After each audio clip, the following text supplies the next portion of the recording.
السلام علیکم۔ Maxim Gorky کے ناول دا مدر کی قسط نمبر 25 پیش خدمت ہے۔ صوفیہ کسانوں کو غور سے دیکھ رہی تھی۔ ان کی چال ڈھال اور انداز میں بوجھل پن، سست رفتاری، اکتاہٹ اور تھکن کوٹ کوٹ کر بھری ہوئی تھی۔ وہ لوگ بھی ان عورتوں کو غور سے دیکھ رہے تھے۔ جنگل کی طرف سے ایک لمبا سا شخص چھڑی ٹیکتا ہوا آ رہا تھا۔ وہ بڑی مشکل سے سانس لے رہا تھا۔ آ گیا میں، اس نے کہا، پھر اس کو کھانسی کا دورہ پڑ گیا۔ اس نے بوسیدہ سا کوٹ پہن رکھا تھا جو ایڑیوں تک پہنچ رہا تھا۔ اس کے بالوں کی لٹیں اس کے ہیڈ سے نیچے لٹک رہی تھیں۔ اس کے زرد سوکھے چہرے پر سنہری داڑھی تھی۔ آنکھیں سیاہ حلقوں کے اندر دھسی ہوئی تھیں۔ وہ بولا، میں نے سنا ہے تم لوگ کتابیں لے کر آئے ہو۔ صوفیہ بولی، ہاں۔ وہ بولا، شکریہ، سب کی طرف سے۔ تمام لوگ ابھی اس حقیقت کو نہیں سمجھ پاتے، لیکن میں سمجھتا ہوں، اس لیے تمہارا شکریہ ادا کرتا ہوں۔ وہ جلدی جلدی سانس لے رہا تھا۔ اس کی آواز بار بار رک جاتی۔ اپنے کمزور ہاتھوں کی سوکھی انگلیوں سے وہ کوٹ کے بٹن بند کرنے کی کوشش کر رہا تھا۔ صوفیہ نے کہا، اتنی رات گئے تمہیں جنگل میں نہیں رہنا چاہیے۔ درختوں کی وجہ سے ہوا بوجھل اور مرطوب ہو جاتی ہے۔ اس نے مشکل سے سانس لیتے ہوئے کہا، اب میرے لیے رہ ہی کیا گیا ہے، اب تو موت ہی مجھے نجات دلائے گی۔ اس کی آواز سن کر تکلیف ہو رہی تھی۔ اس کا پورا حلیہ دیکھ کر شدید رحم کا جذبہ ابھر رہا تھا۔ اس نے ایک پیپے پر بیٹھ کر اپنے گھٹنوں کو اتنی احتیاط سے جھکایا جیسے اسے خوف ہو کہیں ٹوٹ نہ جائیں۔ پھر اس نے ماتھے سے پسینہ پوچھا۔ اس کے خشک مردہ سے بال بکھرے ہوئے تھے۔ وہ بولا، میں اب بھی عام انسانوں کے کام آ سکتا ہوں۔ ایک بہت بڑے جرم کی زندہ شہادت کا کام دے سکتا ہوں۔ دیکھو میری طرف، 28 برس کی عمر میں مر رہا ہوں۔ 10 برس پہلے کی بات ہے، اپنی پیٹھ پر 12 پود وزن اٹھا لیتا تھا اور ماتھے پر بل نہ آتا تھا۔ میں سوچتا تھا کہ ایسی صحت کے ساتھ میں 70 برس تک زندہ رہوں گا، لیکن صرف 10 برس زندہ رہا اور اب خاتمہ قریب ہے۔ میرے مالکوں نے مجھے لوٹ لیا، میری زندگی کے 40 سال چھین لیے۔ ریبن نے بھرائی ہوئی آواز میں کہا، یہ ہر وقت یہی راگ الاپتا ہے۔ یہ میرا راگ نہیں ہے، یہ وہ گیت ہے جسے ہزاروں انسان یہ محسوس کیے بغیر گاتے ہیں کہ ان کی دکھی زندگیوں سے کتنے انسانوں کو عیش و آرام مل رہا ہے۔ کتنے انسان ہیں جو محنت کرتے کرتے ناکارہ ہو جاتے ہیں، فاقہ کشی کی حالت میں خاموشی سے مر جاتے ہیں۔ کھانسی کا دورہ پڑنے سے وہ دوہرا ہو گیا۔ ریبن کے ساتھیوں میں سے ایک نے برتن میں کواس کا شربت اور ہری پیاز کا گچھا میز پر رکھ دیا۔ ادھر آؤ سویلی، تمہارے لیے کچھ دودھ ہے۔ سویلی نے انکار کیا، لیکن یعقوب اسے ہاتھ سے پکڑ کر میز تک لے آیا۔ صوفیہ نے ریبن کو ملامت کی، تم اسے یہاں کیوں لائے؟ کسی وقت بھی مر سکتا ہے بیچارہ۔ ریبن نے کہا، مجھے معلوم ہے، لیکن جب تک باتیں کر سکے کر لینے دو۔ کسی اچھے مقصد کی خاطر زندگی قربان نہیں کی تو اب ایک اچھے مقصد کے لیے تھوڑا یہی برداشت کر لے تو کیا حرج ہے۔ صوفیہ بولی، ایسا معلوم ہوتا ہے تمہیں اس میں مزہ آ رہا ہے۔ ریبن نے اسے ایک نظر دیکھ کر ترش روئی سے کہا، تم جیسے رئیس لوگ ہیں جو یسوع مسیح کو صلیب پر لٹکا کر لطف اٹھاتے ہیں۔ ہم جیسے لوگ اس شخص کی زندگی سے سبق لینا چاہتے ہیں اور چاہتے ہیں کہ تم بھی سبق لو۔ ماں گھبرا گئی۔ بیمار شخص نے ایک بار پھر بولنا شروع کیا، آخر وہ لوگ سخت محنت کے ذریعے انسانوں کو کیوں مار ڈالتے ہیں؟ انسانوں سے ان کی زندگی کیوں چھین لی جاتی ہے؟ میں نفیدوف فیکٹری میں کام کرتا تھا۔ میرے مالک نے ایک ایکٹریس کو سونے کا ایک تشت تحفے کے طور پر دیا کہ اس میں منہ دھویا کرے، اور بستر کے نیچے رکھنے کے لیے سونے کا ایک پوٹ بھی دیا۔ میری اور میرے جیسے بہت سے لوگوں کی ساری زندگی اور ساری توانائی اس پوٹ کی نظر ہو گئی۔ ایک انسان نے محنت کرا کے مجھے صرف اس لیے مار ڈالا کہ اسے اپنی محبوبہ کو میرے خون کا تحفہ دینا تھا، میرا خون بیچ کر اس کے لیے سونے کا پوٹ خریدنا تھا۔ ماں نے صوفیہ کی طرف جھکتے ہوئے آہستہ سے پوچھا، جو کچھ کہہ رہا ہے کیا یہ سچ ہے؟ صوفیہ نے اونچی آواز میں کہا، بالکل صحیح ہے۔ ماسکو کے اخباروں میں اس قسم کی خبریں شائع ہوئی تھیں۔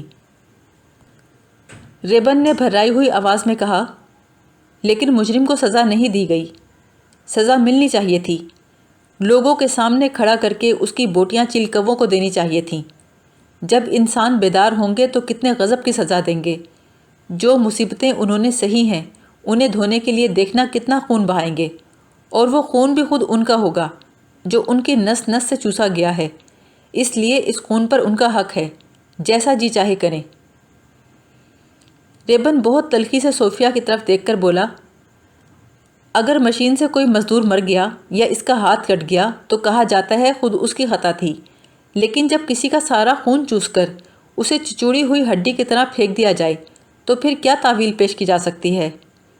قتل کر دو تو بات سمجھ میں آتی ہے، لیکن میں یہ نہیں سمجھ پاتا صرف اپنی زندگی پر لطف بنانے کے لیے لوگوں کو کس طرح اذیت دی جا سکتی ہے۔ ہم سب کو اذیت کیوں پہنچائی جاتی ہے؟ تاکہ وہ لوگ مزے لوٹ سکیں۔ بہترین گانے والیاں، ریس کے گھوڑے، چاندی سونے کی تشتریاں، ان کے بچوں کے قیمتی کھلونے۔ تم جا کر کام کرو اور محنت کرو تاکہ تمہاری محنت سے میں اتنا پیسہ بچا لوں کہ اپنی محبوبہ کے پوٹی پیشاب کرنے کے لیے سونے کا پوٹ بنوا سکوں۔ ماں نے صوفیہ کی طرف دیکھا۔ وہ بالکل خاموش اور پرسکون تھی۔ کھانا ختم ہوا تو سب لوگ الاؤ کے پاس جا کر بیٹھ گئے۔ بیمار شخص بیٹھا آنکھیں پھاڑے آگ کی طرف گھور کے دیکھ رہا تھا۔ اسے مسلسل کھانسی اٹھ رہی تھی۔ یعقوب نے اسے دیکھتے ہوئے کہا، تم سائبان میں چلے جاؤ سویلی۔ بیمار شخص نے کہا، کیوں؟ میں یہیں بیٹھوں گا۔ میں نے زیادہ دنوں تک لوگوں کے ساتھ تھوڑا رہنا ہے۔ اس نے ادھر ادھر دیکھا، ہلکی سی مسکراہٹ کے ساتھ بولا، تم لوگوں کے ساتھ بیٹھنا مجھے اچھا لگتا ہے۔ تمہاری طرف دیکھتا ہوں تو سوچتا ہوں شاید تم ان سب کی طرف سے بدلہ لے سکو گے جنہیں لوٹا گیا ہے، جنہیں لالچ کی خاطر ختم کر دیا گیا ہے۔ کسی نے اس کی بات کا جواب نہیں دیا۔ ریبن آہستہ سے بولا، یہ یہاں آ کر بیٹھتا ہے اور ایسی ہی باتیں کرتا ہے کہ انسانوں کو کس کس طرح دھوکہ دیا جاتا ہے، اس کے علاوہ اس کے پاس اور کوئی چیز نہیں۔ ماں نے کچھ سوچتے ہوئے کہا، اور یہ دیکھ بھی کیا سکتا ہے؟ اگر صرف محنت کی وجہ سے ہزاروں انسان روز مر جاتے ہیں اور ان کے مالک ہر روز بیہودہ چیزوں پر روپیہ اڑاتے ہیں تو پھر کہنے سننے کے لیے کیا رہ جاتا ہے؟ ریبن نے بہت سنجیدگی سے کہا، میں 20 مرتبہ اس کی کہانی سن چکا ہوں۔ اس کے باوجود کئی بار میرا دل یقین کرنے کو نہیں چاہتا۔ سوچتا ہوں کیا واقعی انسان اتنا ذلیل اور کمینہ ہو سکتا ہے؟ شاید امیروں کو بھی بہکا دیا گیا ہے، کوئی اندھا ہوا رونے سے، کوئی اندھا ہوا سونے سے۔ بیمار شخص زمین پر لیٹ گیا۔ یعقوب خاموشی سے سائبان میں گیا، ایک کمبل اٹھا کر لایا اور اسے اڑا دیا۔ اس کے بعد مہمانوں کے پاس آ کر بیٹھ گیا۔ صوفیہ نے انہیں بتایا کہ دنیا کے مزدور جینے کا حق مانگنے کے لیے کس طرح جدوجہد کر رہے ہیں۔ جرمنی کے کسانوں نے کس طرح بغاوت کی، آئرستان کے مزدور کس طرح مصیبتیں اٹھا رہے ہیں، آزادی کے جدوجہد کے لیے فرانس کے مزدور کتنی بے جگری سے لڑ رہے ہیں۔ رات کا مخملی لبادہ اوڑے اس جنگل میں، اس چھوٹے سے میدان میں جہاں الاؤ کی روشنی تھی، یہاں ان واقعات کی داستانیں بیان کی جا رہی تھیں جنہوں نے لالچی انسانوں کی دنیا کو ہلا دیا تھا۔ سچائی اور آزادی کی جدوجہد میں لڑنے والوں کے نام لیے جا رہے تھے۔ صوفیہ کی آواز نرم خرامی کے ساتھ بہتی رہی۔ اس آواز نے ان کی امیدیں بڑھائیں، ان میں اعتماد پیدا کیا۔ لوگ خاموش بیٹھے دوسرے ملکوں کے بھائیوں کی کہانیوں کو سنتے رہے۔ جب انہوں نے اس عورت کے زرد پتلے چہرے کی طرف دیکھا تو وہ مقدس مقصد جس کی خاطر ساری دھرتی کے انسان جدوجہد کر رہے ہیں، ان کی نظروں میں اور زیادہ واضح اور بامعنی ہو گیا۔ دور دراز ماضی کی مختلف نسلوں کے انسانوں میں انہیں اپنے ہی خیالات اور خواہشات کا عکس نظر آیا۔ انہیں ایسے رفیق نظر آئے جو متحد ہو کر اس دھرتی پر عدل و انصاف کا راج قائم کرنے پر کمر کس چکے تھے، ہزارہا مصیبتیں برداشت کر چکے تھے اور اپنا خون بہا چکے تھے۔ ان کے دلوں میں سارے انسانوں کے ساتھ روحانی وابستگی کا احساس پیدا ہوا۔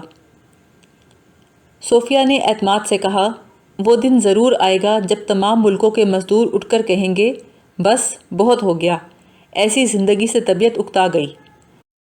اس وقت ان لالچی لوگوں کی خیالی طاقت کا بھرم کھل جائے گا، زمین ان کے پیروں تلے سے کھسک جائے گی، ڈوبتے کو تنکے کا سہارا بھی نہ ملے گا۔ ریبن نے گردن جھکاتے ہوئے کہا، اگر ہم اپنی پوری قوت سے اپنا خیال کیے بغیر کام کریں تو وہ کون سی چیز ہے جو نہیں کر سکتے؟ ماں کے لبوں پر تعجب اور خوشی کی ملی جلی مسکراہٹ تھی۔ اس نے دیکھا کہ صوفیہ کے طور طریقوں میں اختصار، بلند آوازی اور ہمہ گیریت موجود تھی۔ کسان خاموشی سے دم سادے بیٹھے تھے، کہیں داستان کا تسلسل نہ ٹوٹ جائے، کہیں وہ روشن رشتہ منقطع نہ ہو جائے جس نے انہیں ساری دنیا کے ساتھ وابستہ کر دیا تھا۔ ان میں سے کبھی کبھی کوئی الاؤ میں کچھ لکڑیاں ڈال دیتا۔ جب چنگاریاں نکلتیں اور دھوئیں کے بادل بلند ہوتے تو وہ ہاتھ ہلا کر کوشش کرتا کہ دھواں عورتوں تک نہ جائے۔ یعقوب اٹھ کر آہستہ سے بولا، 1 منٹ ٹھہرو۔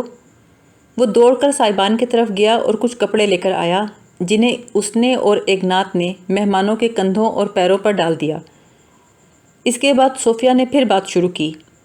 اس نے فتح کے دن کا نقشہ کھینچا، ان لوگوں کے اندر خود اپنی قوت کا اعتماد پیدا کیا، ان تمام لوگوں کے ساتھ ایک ہونے کا شعور ابھارا جو پیٹ بھروں کی احمقانہ خواہشوں کی تسکین کے لیے بے مصرف محنت کر کر کے اپنا خون پسینہ ایک کر رہے تھے۔ ان سب کے دلوں میں صوفیہ کے الفاظ نے برادرانہ جذبات پیدا کر دیے اور ان لوگوں کے لیے جذبہ تشکر بیدار کر دیا جو اپنی جان جوکھوں میں ڈال رہے تھے تاکہ محبت، سچائی اور ایماندارانہ خیالات کے تحفے ان تک لا سکیں جو روزمرہ کی محنت کی زنجیروں میں جکڑے ہوئے تھے۔ صبح ہوتے ہوتے تھکی ماندی صوفیہ نے باتیں بند کر دیں اور اپنے چاروں طرف روشن سنجیدہ چہروں کو دیکھ کر مسکرائی۔ ماں نے کہا، اب چلنا چاہیے۔ تھکی ہوئی صوفیہ نے جواب دیا، ہاں چلنا چاہیے۔ ایک لڑکے نے گہرا ٹھنڈا سانس لے کر کہا، تم لوگوں کا جانا اچھا نہیں لگتا، تم بہت اچھی باتیں کرتی ہو، یہ بہت بڑا کام ہے، لوگوں کو ایک دوسرے کے قریب لانا۔ جب یہ معلوم ہوتا ہے کہ لاکھوں آدمی وہی چاہتے ہیں جو ہم چاہتے ہیں تو دل میں نیکی پیدا ہوتی ہے اور نیکی میں بڑی قوت ہے۔ یفیم اٹھتے ہوئے بولا، میرا خیال ہے اس سے پہلے کہ کوئی ان لوگوں کو دیکھ لے یہ لوگ یہاں سے نکل جائیں تو اچھا ہے۔ ہم کتابچے تقسیم کریں گے تو حکام فوراً تلاشی شروع کر دیں گے کہ پرچے لایا کون۔ کوئی نہ کوئی یہ ضرور کہے گا کہ 2 عورتیں جو زیارت کے لیے جا رہی تھیں تارکول کے کارخانے کا پتہ بھی پوچھ رہی تھیں۔